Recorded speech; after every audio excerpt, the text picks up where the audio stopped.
The world seems to be at a crossroad. There's inflation, recession, geopolitical tension, a pandemic. It looks like the world is going to give away. So, how does one gather courage to invest at this time? Or is this the right time to invest? Or should we wait for the world to heal itself before we look at investing? That's why it is said that investing is simple but not easy. This is not the first time that the world is in a tough spot.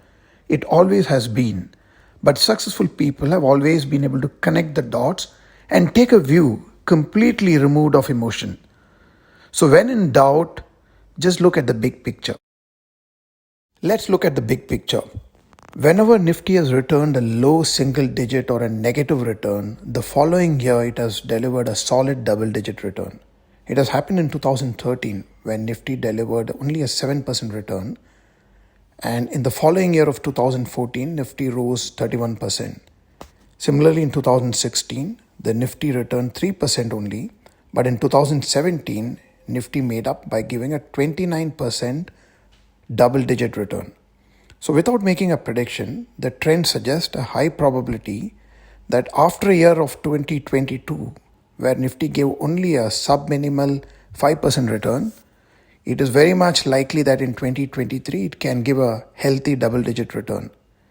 So, if you buy into this theory, or if you can use this thesis to create a mental accounting, then this is the year to gradually increase our equity allocation. The longer the Nifty underperforms, the stronger will be the bounce back. That's the basic theory of regression to mean.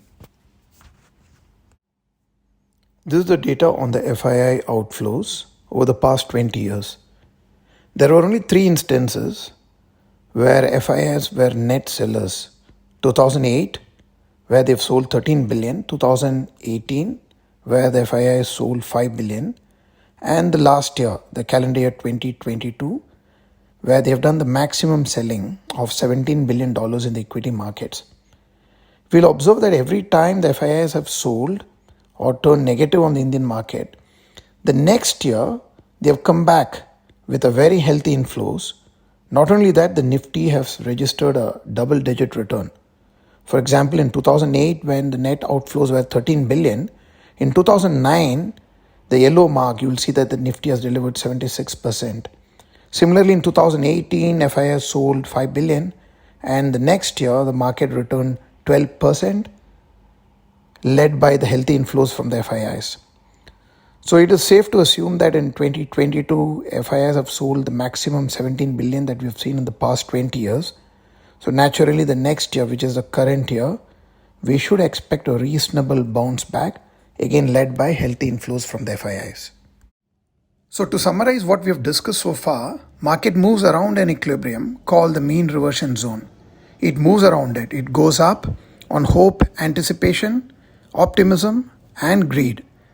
It goes down on despair, helplessness, pessimism, and fear. Everything else is a story or a narrative.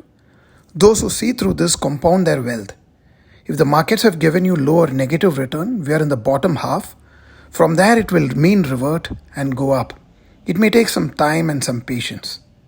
Thank you for watching this video. If you like the content, please do consider subscribing to my channel, like it, and share with your friends.